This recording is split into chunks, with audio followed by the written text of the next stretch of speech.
I want to start by naming something many leaders feel, but almost never say out loud. Leadership can be profoundly lonely.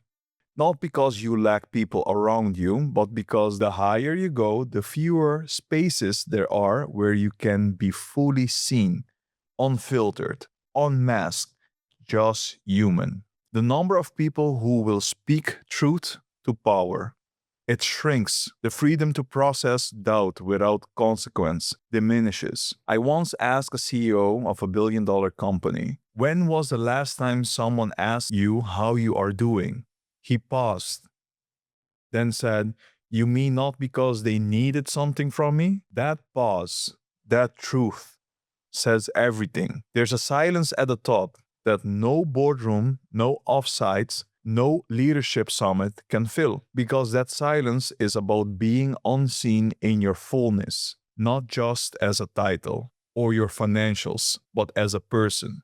Leadership training focuses so heavily on what you do strategically, execution, vision, but rarely on what you carry, the emotional weight of everyone else's expectations, with little room for your own processing. A Harvard Business Review study found that over 70% of new CEOs experience loneliness, and of those, 61% said it negatively impacted their performance. But this isn't just a stat, it's personal. I remember working with a senior executive, decades of experience, universally respected, and she told me, I haven't had a real conversation about myself in years, not about deliverables, not about forecast, but about her hopes, her fatigue, her fear of losing herself in the momentum. Behind the professional sheen, she was simply a human being, doing her best without a place to fall apart safely. And that's not a weakness, that's leadership without relief. And it's unsustainable. Let's be clear, this loneliness isn't just a personal ache, it has organizational weight. When a leader feels isolated, the organization doesn't just lose connection, it loses clarity, resilience, emotional tone, and over time, performance. I've seen it playing out in tech, in finance, in education, and healthcare. The symptoms are different, but the root is often the same. Disconnection at the top leads to fragmentation below. I worked with healthcare executive once, deeply mission driven, respected by her peers. She told me, I go home and sit in my car just to avoid walking into the silence of my own exhaustion. And it wasn't just burnout, it was the isolation of constantly giving while never being received. In the same sector, up to 97% of executives report feeling of loneliness.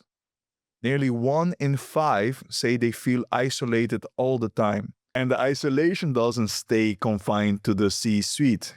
It seeps into culture.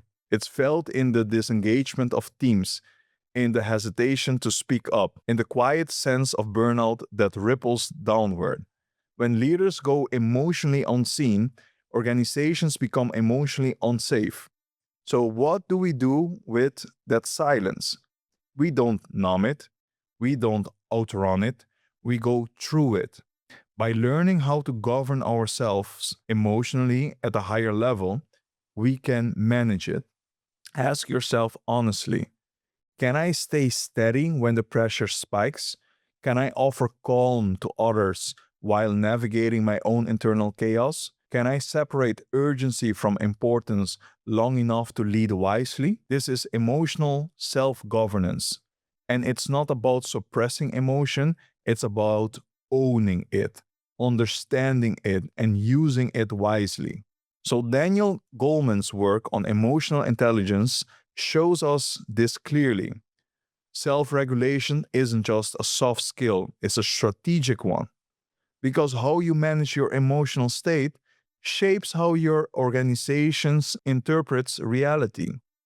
One COO I worked with realized this during a crisis. He used to walk into meetings carrying all the tension in his shoulders, silent but radiating anxiety. Once he learned to process first, pause, and re-enter with clarity, his team reported feeling twice as confident, not because the problem changed, but because he did. That's the power of emotional self governance.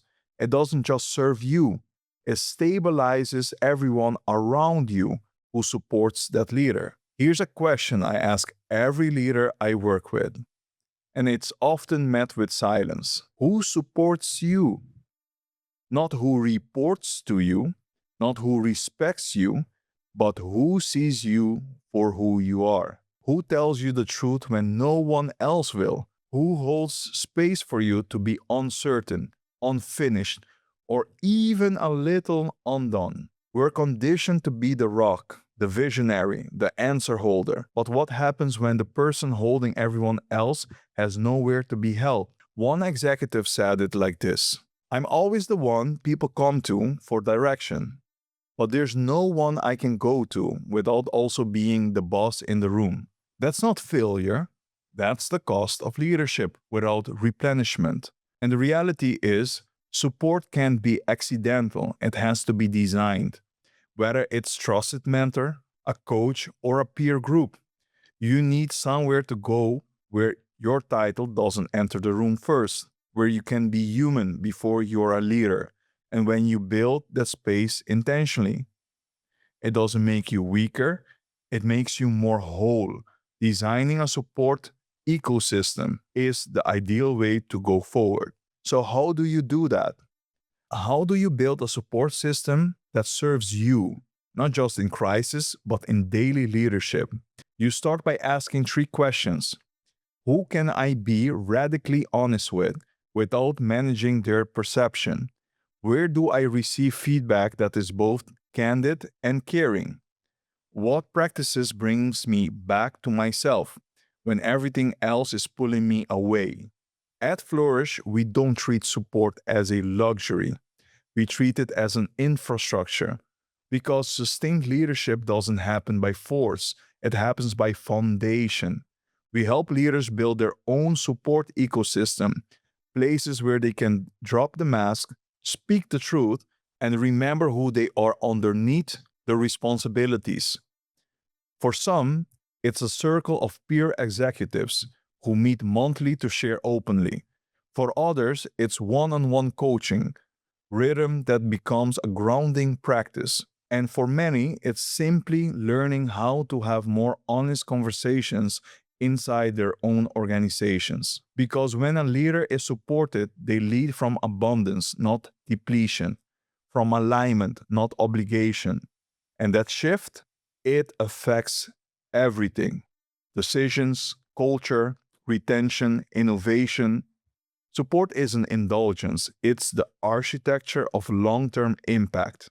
Here's a myth: the power of vulnerability. That vulnerability and leadership don't mix. That to lead well, you have to lead without showing too much. But here's what I've seen across industries, roles, and cultures. Vulnerability, when practiced with intention, isn't a liability, it's a superpower. When a leader admits, I don't have all the answers, it opens the door for others to contribute. When a leader says, this is hard for me right now, it gives the team permission to be honest too. Brene Brown said it best: vulnerability is the birthplace of innovation, creativity, and change. And in leadership, wow, it's also the birthplace of trust. One CEO I worked with shared his uncertainty during a major reorganization. He didn't pretend he had it all figured out. He invited the team into the process. The result? More engagement, more buy in, and a culture that started to believe we don't have to be perfect here, just present. Because when leaders show up fully human, it gives others permission to rise with courage too. The truth is, leadership doesn't have to be lonely. It becomes lonely when we wear strength like an armor. Instead of practicing it as alignment, it becomes lonely when we silence our own needs to meet everyone else's. And it becomes lonely when we confuse holding it together with being held by anything real.